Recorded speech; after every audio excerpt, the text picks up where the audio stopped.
السلام عليكم الاخوان والاخوات، كي دايرين؟ لاباس عليكم؟ نتمنى تكونوا كلكم بخير وعلى خير وفي صحه جيده وكل شيء هو هذاك. ومرحبا بكم معايا اليوم في قضيه وقصه جديده. وقصه اليوم راها مؤثره وصعيب الواحد يسمعها ويعرفها بلا ما تحرك العاطفه ديالو، وخاصه ان البطل الاساسي علاش دايره ولد صغير يلاه في عمره 15 عام. ودابا يلا نبداو نتعرفوا على التفاصيل ديال القصه ديالنا. الاحداث ديال قصتنا بدات في عام 1969 وكتهضر على جريمه خايبه وقعت لواحد العائله واللي هي عائله ماكيب. فاجيو نتعرفوا على هاد العائله بعدا. الاب سميتو بيل، مهندس، والام سميتها ايفيلين وكانت خدامه في المكتبه ديال المدرسه. وكان عندهم 3 ديال الوليدات: جون اللي تزاد في عام 1954 فكان عنده 15 عام، اختو الكبيره ديبي وكان في عمرها 17 عام، واختهم الصغيره اللي سميتها روبرتا وكان عندها 6 سنين. وهاد العائله كانت ترونكيل والعلاقه بيناتهم كانت زوينه، عايشين مرتاحين وفي امان الله.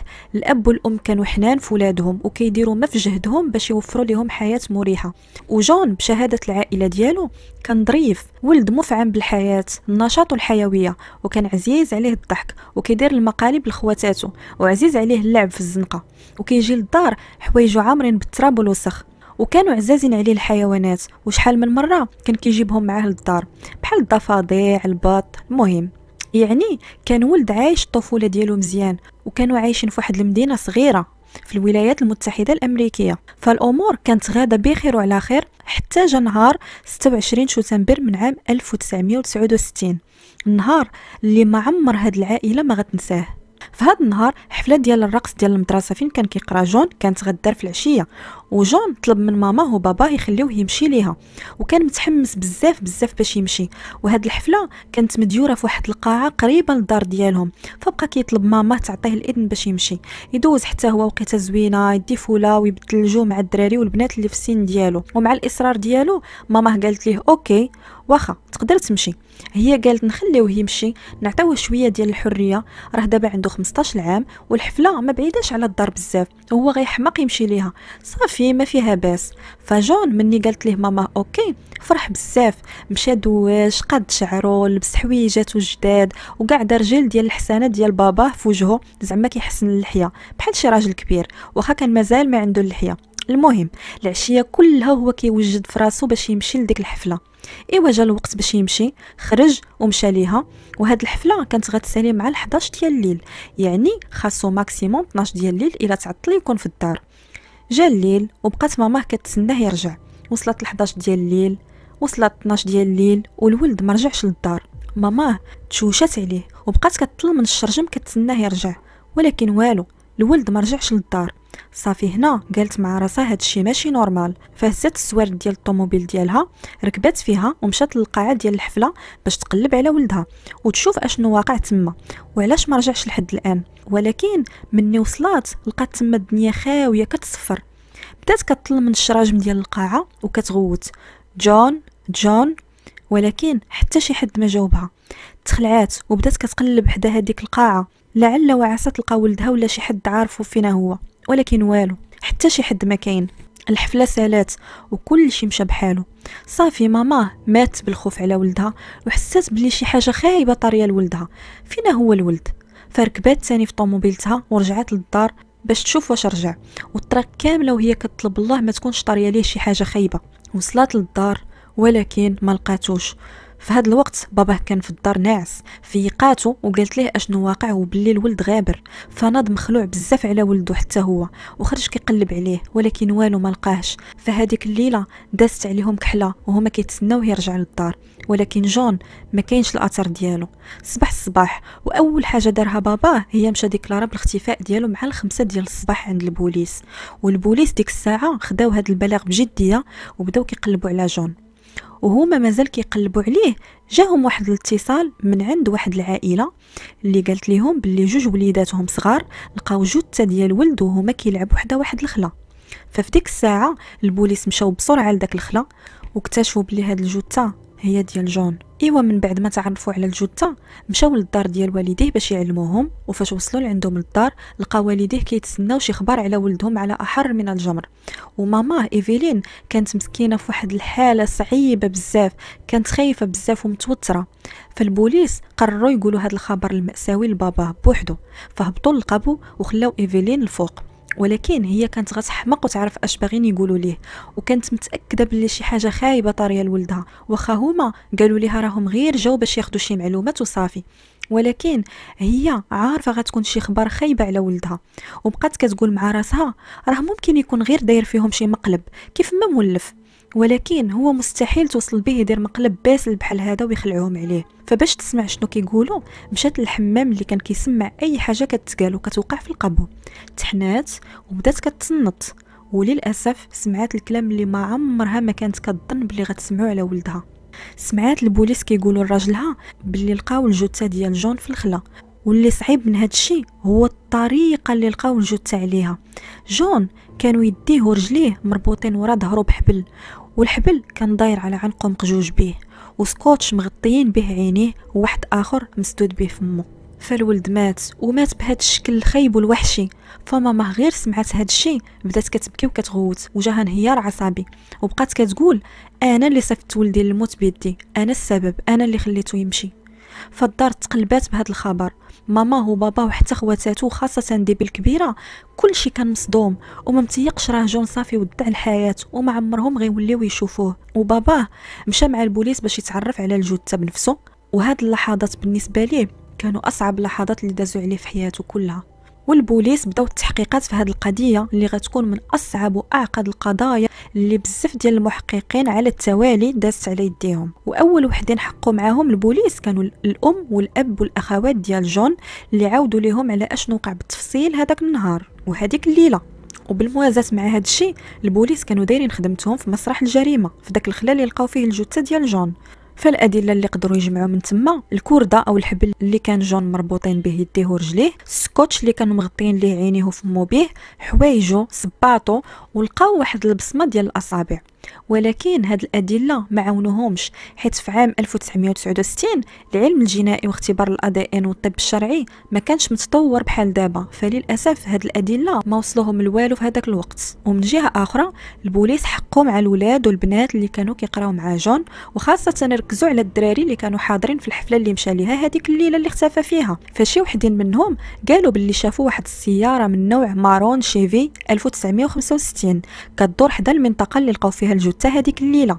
وشي دراري قالوا باللي شافوا جون كيركب في واحد السياره اللي كانوا فيها جوج ديال الناس اللي هما ولد سميتو مايكل فيريرا عنده 16 عام وهو اللي كان سايق، وكانت حداه بنت واللي هي الصديقه ديالو وسميتها نانسي ويليامز، وقالوا باللي حتى هما كيقراو معاهم في نفس المدرسه.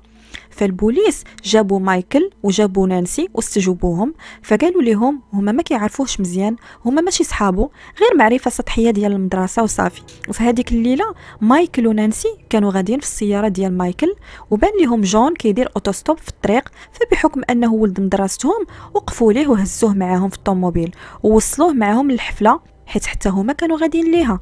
ومن بعد جون قال لهم شكرا وتفارق معاهم. وفاش بدات الحفله مايكل ونانسي بقاو مع بعضياتهم كيضحكوا مدوزين الوقت كيشطحوا ناشطين وداكشي، المهم راكم عارفين الدراري بيناتهم. ومن بعد مايكل تلاقى مع صاحبه اللي سميتو والتر شيلي اللي كان عنده 17 عام، ومن بعد خرج هو وياه ومشاو يضربوا دويره بالطوموبيل ديال والتر، ومشاو شراو شي مشروبات ورجعوا للحفله. وهنا البوليس سولوه على الماركه ديال الطوموبيل ديال والتر اللي مشاو فيها، فقال لهم مارون شيفي 1965، واللي هي نفس نوع السياره اللي الشهود قالوا بلي شافوها هذيك الليله كدور حدا الخلل اللي لقاو فيه الجثه ديال جون. فاكيد البوليس مشاو قلبوا السياره ديال والتر، ولكن ما لقاو فيها والو، نقيه، ما كاين فيها حتى شي دليل على التورط ديالهم في الجريمه او شي حاجه كتبين هكا بلي جون كان في هذيك السياره. ومن طبيعه الحال استدعاو والتر شيلي وسولوه على اشنو وقع هذيك الليله، واش شاف جون، فقال لهم نفس الهضره اللي قال لهم صاحبه مايكل فيريرا. فقرروا يدوزوه من اختبار جهاز كشف الكذب، والنتيجه كانت كتبين باللي والتر ما كيقولش لهم الحقيقه. فعاودوا ليه الاختبار 5 ديال المرات، وفي هاد ال5 ديال المرات نفس النتيجه، والتر كيبان لهم كيكذب. ولكن واخا هكا الاختبار ديال جهاز كشف الكذب ما كافيش نهائيا باش يوجهوا ليه اتهام، خاصه انهم ما لقاو عليه حتى شي دليل، لا في طوموبيلته لا في والو كيورطوا باشنو وقع لجون. فممكن راه غير مع التوتر والخوف بقى كيخربق في الهضره. المهم البوليس خلاوه يمشي بحاله واستبعدوه هو ومايكل فيريرا من لائحه المشتبهين في هذه القضيه. وفي عام 1970 مايكل وولتر مشاو يخدموا في الجيش، والتحقيقات ديال البوليس بقات شاده طريقها. سولوا الولاد والبنات اللي كانوا كيقراو معاه، وسولوا صحابه وخاصه الولاد والبنات اللي حضروا لهذيك الحفله. فبزاف منهم قالوا باللي شافوه وبقى في الحفله معاهم حتى سالات وخرج بحاله، ومن تما ما بقاوش شافوه. والبوليس حقوا مع اي حد شك باللي ممكن يكون عنده علاقه بالجريمه، منهم تجار مخدرات، الجيران ديال جون، واي حد عنده سوابق في القتل والاعتداء على الاطفال. وهما كيحقوا اشتبهوا في واحد الراجل سميتو روبرت مولي، عنده 25 عام، والسبب هو انه كان كيعرف مايكل فيريرا وولتر شيلي. وزيد على هذا الشيء خوتو جاو لعند البوليس بنفسهم وقالوا راهم شاكين فيه عنده علاقه بالجريمه، حيت كان كيدور هذيك الليله اللي وقعت فيها الجريمه حدا الخلا اللي لقاو فيه الجثه. فالبوليس جابوا مولي وحقوا معاه مزيان، فاكتشفوا باللي السيد عنده اضطراب عقلي، وفي الاخر لقاو باللي ما عنده حتى شي علاقه بداك الشيء اللي وقع لجون، وطلقوه وحيدوه حتى هو من لائحه المشتبهين. والقضيه بقات بحال هكا ما فيها حتى شي حاجه جديده حتى العام 1974. هنا المحققين غيشكوا في واحد الراجل سميتو ريتشارد سانتوس باللي ممكن هو المجرم اللي كيقلبوا عليه، والسبب هو انهم حصلوه في جريمه مشابهه بزاف للجريمه ديال جون، فحقوا معاه، ولكن هو نكر باللي هو مول الفعله. فبقاو كيقلبوا على شي حاجه تربط ريتشارد بجون، ولكن ما لقاو عليه حتى شي دليل، وخاصه انهم تاكدوا باللي ريتشارد الوقت اللي وقعت فيه الجريمه كان خارج المدينه اصلا. ومن بعد هاد الشيء تاني القضيه بردات، وما بقاو لقاو حتى شي دليل اخر يقدر يعاونهم. فدازت الايام، والايام ولات اشهر، والاشهر ولات سنوات، حتى فات 26 عام على الجريمه. وبالنسبه للعائله ديالو كانوا عايشين العذاب والالم على ولدهم اللي مازال حقه ما بان، مازال ما عرفوش شكون صفاها ليه وحرموه من الحياه وهو عنده غير 15 عام. وعلاش داروا فيه هاد الشيء اصلا، وعلاش حرموهم منه؟ وكانوا دائما مفكرين المقالب اللي كان كيدير ليهم والجو الزوين اللي كان خالق ليهم في الدار، وكانوا كيحطوا البلا ديال الماكله ديالو معاهم في الطبله وكرسي ديالو بحال الا معاهم. وقالوا بلي هاد الشيء كان كيهون عليهم واحد شويه الغياب ديالو. وماماه كانت مخبيه شي فلوس ديالو كان مخليهم عندها، وتخيلوا انها محافظه عليهم هاد السنوات كامله وكتقول ها هما عندي حتى النهار نتلاقاو نعطيهم ليه. هي ما كانتش باغيه تيق باللي صافي ما عمرها ما غتعاود تشوف ولدها، وكانت دائما كتلوم نفسها حيت سمحات ليه يمشي بوحدو للحفله، وكبتها كانت مكويه على ولدها اللي مازال ما عرفوش شكون حرمهم منه، لدرجه انها قالت من نهار وقع عليه داك الشيء ما عمرها ما نعسات ليله كامله مقاده. اما باباه فكان داير واحد الاجنده وكاتب فيها القصه ديال ولده من نهار تزاد حتى مات، والتحقيقات ديال البوليس وكل شيء باش ما عمره ينسى شنو وقع لولده. وكان كل سيمانه على الاقل 2 ديال المرات كيمشي لمركز البوليس باش يسول على المستجدات ويفكرهم في ولده. واخا عام على عام السيد كيزيد يكبر وكيعيا، ولكن والو ما مفاكش. واختو كانت شحال من مره كتمشي للمدرسه فين كان كيقرا وكتبقى تشوف الولاد والبنات وكتقول ضروري شي حد من الدراري اللي كانوا كيقراو معاه شاف شي حاجه او عارف شي حاجه وساكت، ولكن شكون؟ ايوا مع السنوات القضيه ديال جون بدات كتنسى. الناس عام على عام كينساو جون، الا العائله ديالو اللي من هذيك الليله ما بقاتش عائله عايشه حياه طبيعيه، لدرجه ان الام ديالو قالت بلي كانت شحال من مره كتحاول تخنق راسها بمخده غير باش تحس بالاحساس اللي حس به ولدها ملي كان مسكين كيتخنق، وكتقول مع راسها واش عيطتي عليا اولدي باش نفكك وانت كتنازع بوحدك وكتزيد تلوم في راسها حيت ما كانتش معاه وما حماتوش. فغتفوت السنوات حتى العام 2000 وبالضبط شهر نوفمبر، يعني من بعد 31 عام على مقتل جون، والعائله ديالو ما فقداتش الامل وكيتقاتلوا باش يجيبوا حق ولدهم. وفي واحد النهار من شهر نوفمبر من عام 2000 واحد السيد سميتو جاك وورد، وهذا السيد كان صديق مقرب ديال جون ايام الطفوله. هذا السيد كان معروض لواحد العراضه ديال الباربيكيو وكان فيها مجموعه من الاصدقاء ديال الطفوله، فكانوا مدوزين عشيه زوينه مع اللمه ديال الاصدقاء وداكشي. حتى واحد السيد قرب من جاك وقال ليه فجاه فراسك انا عارف شكون صفاها لصاحبك جون ماكيب. فجاك تفاجئ وقال ليه بصح شكون؟ فهاد السيد قال ليه اللي قتلو هو والتر شيلي. فجاك تصدم، وهاد السيد قال ليه قتلو على ود بنت واللي هي مارلا الحبيبه ديال والتر شيلي في هذاك الوقت، حيت والتر كان كيغير على مارلا بزاف من جون، وجون كان كيغازلها. فجاك غير سمع هاد الهضره الخطيره مشى بالسربه لعند بيل بابا جون اللي كان كبر بزاف في السن، وقال ليه اشنو قال ليه هذاك السيد، وخاصه ان جاك كان موعد بيل الا سمع اي معلومه ممكن تفيدهم في القضيه ديال ولدهم غيجي وغيقولها ليهم، وداكشي اللي دار. وعرفتوا شكون هو هاد السيد اللي قال لجاك هاد الهضره؟ هاد السيد هو مايكل فيريرا. اذا مايكل فيريرا هو اللي قال لجاك بلي والتر شيلي قتل جون على ود مارلا. واش عقلتوا على هاد جوج ديال الاسماء؟ مايكل هو اللي وصل جون الحفله، وولتر هو صاحبه اللي كان معاه هذيك الليله، ومول الطوموبيل اللي شافوها الناس كدور حدا مسرح الجريمه. فبيل قيد دوك الاسماء في المذكره ديالو باش ما ينساش، ومشى كيجري لعند البوليس قال لهم الهضره اللي قال ليه جاك الصديق ديال ولده. ولكن الواعره هي البوليس ما خداوش كاع هاد الكلام ديال بيل بجديه، خداوه على اساس ادعاء كاذب ما عرفناش علاش. حتى فات 3 سنين وبيل كيعيط ليهم ويعاود، عاد مشاو لعند مايكل فيريرا لدارو وجابوه باش يستجوبوه. ومايكل فيريرا في هذا الوقت كان داير البيزنس ديالو وعايش حياته، وكان مزوج بنانسي ويليامز البنت اللي كانت معاه في السياره فاش وصلوا جون الحفله. ومايكل مني سولوه على الهضره اللي قال لجاك فقال لهم هضره اخرى، قال لهم هذاك النهار ديال الباربيكيو جاك كان شارب وهو اللي كان كيدور ويقول ليه راه والتر شيلي قتل صاحبي جون. فانا باش يسكت ويهنيني قلت ليه هو اللي قتلو، صافي عندك الحق. وقال البوليس بلي هو ما عرف حتى شي حاجه وما شاف حتى شي حاجه على الجريمه اللي وقعت لجون او هذاك الشيء اللي قال ليه على مارلا. فالبوليس خلاوه يمشي حيت ما كاين حتى شي دليل ملموس كيدينو، غير هضره وصافي. وعاوتاني القضيه جمدات لمده 4 سنين اخرى حتى العام 2007. واحد الطرف ديال الخيط غيبان للبوليس، واللي غيوقع هو غيتعين مدعي عام جديد في المقاطعه سميتو جيري ليوني. فالمحققين غيديو ليه الملف ديال القضيه ديال جون وقالوا ليه يقراه مزيان ويعاونهم الا بانت ليه شي معلومه او ملاحظه ممكن تفيدهم في القضيه. فهو خدا القضيه بجديه ولاحظ واحد السميه تذكرات في اخر استجواب ديال البوليس لمايكل فيريرا واللي ما عمرها تذكرات من قبل، وهي إدوارد آلان براون. فكيفاش حتى تذكر هذا الاسم وشنو علاقته بالقضيه؟ ايوا سيادنا، مايكل فيريرا قال بلي هذيك الليله وصل هو ونانسي جون الحفله كيف ما قال لهم من قبل، وفي وسط الحفله تلاقى هو وصاحبه والتر شيلي وخرجوا ومشاو في الطوموبيل ديال والتر باش يضربوا دويره ويشريو المشروبات.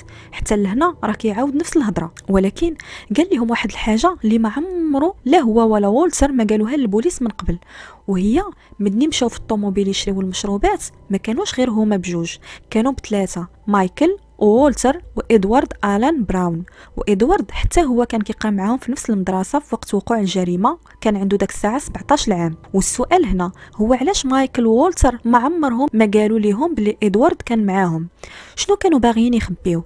ومن طبيعة الحال البوليس قلبوا على الدار ديال إدوارد ومشاو حتى لعنده وسولوا على اشنو وقع هذيك الليلة واش شاف جون، حيت هاد إدوارد كان هو الامل ديالهم باش ياخذوا شي معلومه اللي تقدر تفيدهم، حيت مايكل وولتر شادين في هضرتهم. ولكن إدوارد قال لهم بلي ما كيعرفش اصلا شكون هو جون، وزيد عليها ما عمره ما سمع على هاد القضيه وما عرف حتى شي حاجه.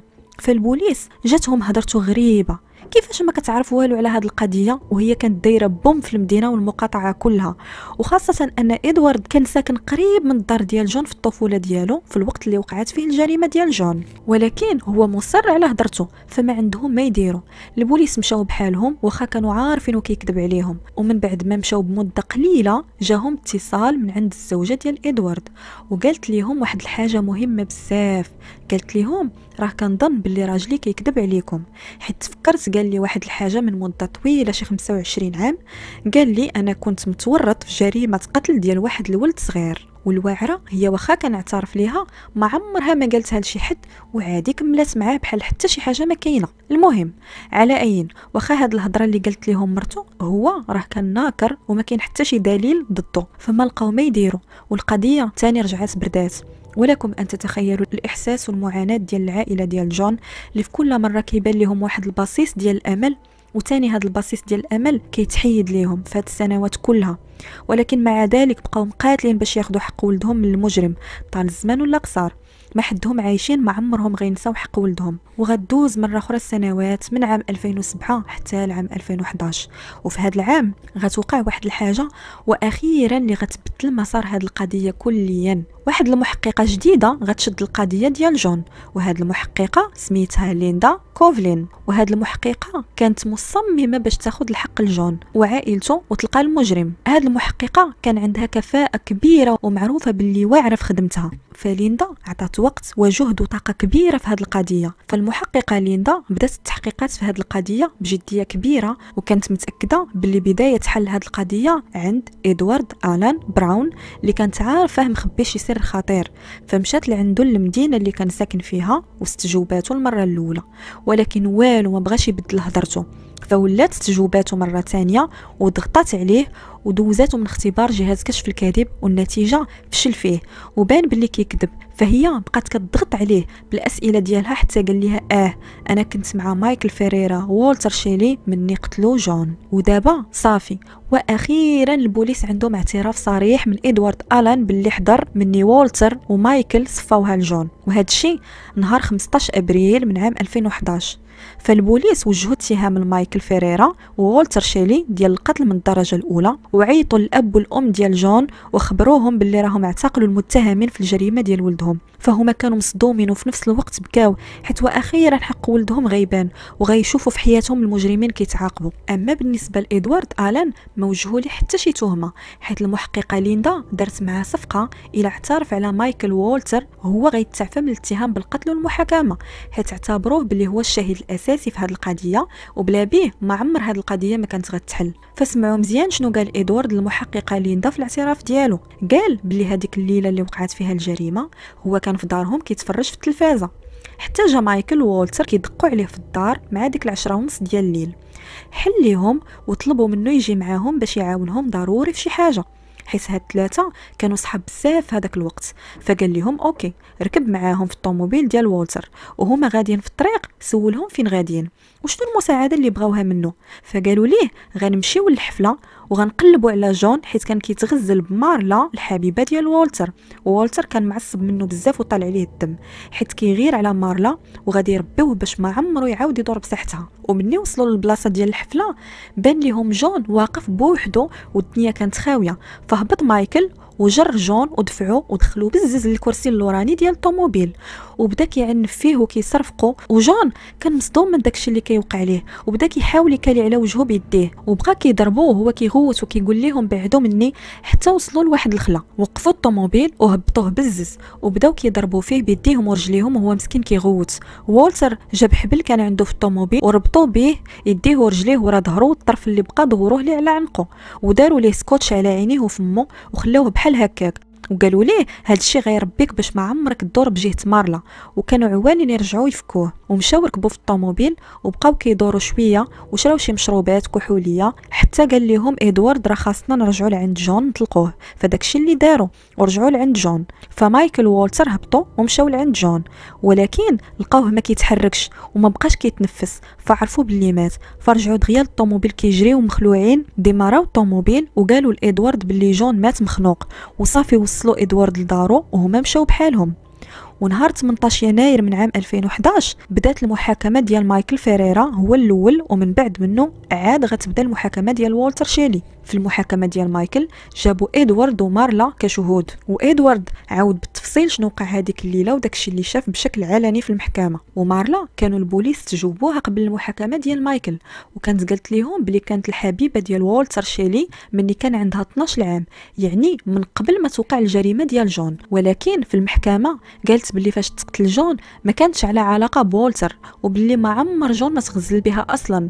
ومني المحامي ديال جون واجهها بالاعتراف اللي عطات للبوليس قبل، قالت ليه صراحه ما عقلتش قلت هذا الشيء. فعلاش بدلت الاقوال ديالها ما عرفناش، ولكن العائله ديال جون وحتى المحامي شاكين باللي هي كذبات، حيت عارفه باللي جون تقتل بسببها وهي ما بغاتش تتحمل المسؤوليه ديال الموت ديالو. فنكرات اصلا راها كانت الحبيبه ديال وولتر في هذاك الوقت، وقالت راها ولات الحبيبه ديالو حتى مات جون. ومن بعد تزوجات به وطلقات منه، والسبب انه كان شخص عنيف وغايور بزاف. ايوا في المحاكمه جاء الوقت باش هيئه المحلفين ياخذوا القرار ديالهم. ديالهم واش مايكل فيريرا مذنب ولا بريء. فداروا اجتماع لمده 5 ديال السوايع، ومن بعد خرجوا بقرار صادم، وهو ان مايكل فيريرا بريء. فكل شيء تصدم، كيفاش مع هاد الادله مايكل ياخذ البراءه؟ وخاصه العائله ديال جون كانوا حرفيا مصدومين وكاعين بزاف وحاسين بخيبه امل كبيره، وبالخصوص الاب ديالو بيل اللي تفقس بزاف حيت المحكمه برات مايكل وحس باللي كاع المجهودات ديالو هاد السنين كلها 41 عام مشات بدون نتيجه. ومن بعد 4 ايام جاتو ازمه قلبيه ومات، ودفنوه حدا ولده. والعائله ديالو كيقولوا السبب الرئيسي ديال الوفاه هو الصدمه والفقصه من تبرئه مايكل فيريرا، وحس بان حق ولده غيضيع. فغدوز 7 شهور وبدات المحاكمه ديال والتر شيلي نهار 3 شتنبر من عام 2013. والمحاكمه ديال والتر كانت مشابهه بزاف للمحاكمه ديال مايكل، تقريبا نفس الادله نفس الشهود كل شيء، ولكن هاد المره هيئه المحلفين من بعد يومين ديال المداولات قرروا باللي والتر شيلي اللي عنده 61 عام مذنب بجريمه قتل من الدرجه الاولى. واخيرا العائله ديالو ارتاحوا شويه حيت كانوا خايفين وفي حال نفسيه صعيبه لا يسمعوا مره ثانيه الكلمه ديال بريء كتقال في حق والتر حتى هو. والاخت ديالو روبرتا فاش سمعت النطق بالحكم بقات كتقول الاب ديالي كان غيكون فخور وفرحان كان معانا. والام ديالو ايفيلين كانت فرحانه حيت على الاقل واحد فيهم غيتعاقب. وهي في الوقت اللي تم نطق الحكم فيه خرجت من قاعة المحكمة حيت ما كانتش قادرة تسمع باللي حتى والتر ممكن تبرئوا المحكمة. ولكن هاد المرة والتر تحكم بالسجن المؤبد. ولكن في عام 2016 الحكم ديال والتر تخفف من مذنب بجريمة قتل من الدرجة الأولى إلى مذنب بجريمة قتل من الدرجة الثانية. يعني من بعد 15 عام ديال السجن غيكون عنده الحق في طلب الإفراج من السجن المشروط. ولكن العائلة ديال جون مصممين على أنهم إلا دار الطلب ما غيسكتوش وغيطالبوا برفض الطلب. وفي عام 2016 في شهر غشت الأم ديالو إيفيلين توفات ودفنوها حدا ولدها وراجلها. وكانت هذه هي القصة ديال اليوم. كيف ما سمعتوا قصة كتضر في الخاطر حيت الأبطال ديالها كانوا أطفال، واللي غريب هو نفس المحاكمة تقريبا وبنفس الدلائل وكل شيء داز منها مايكل فيريرا وولتر شيلي، وواحد فيهم سلك منها وخرج بالبراءة ديالو والثاني تحكم بالسجن مدى الحياة. والقصة كتورينا باللي الأخطاء ديالنا راه كتبعنا واخا نكبروا. فممكن شي حاجه يكون الواحد دارها وهو باقي صغير وما عارفش، ولكن راه يقدر يخلص الاخطاء ديالو في اي وقت واخا يكبر ويدير حياته كيف ما وقع دابا لولتر ومايكل فيريرا. فنتمنى تكون هذه القضيه عجباتكم. وشنو رايكم في هذه القضيه وخاصه في الاحكام ديال هيئه المحلفين على مايكل فيريرا وولتر شيلي؟ ايوا ونتلاقاو في قصه وقضيه جديده، والسلام عليكم.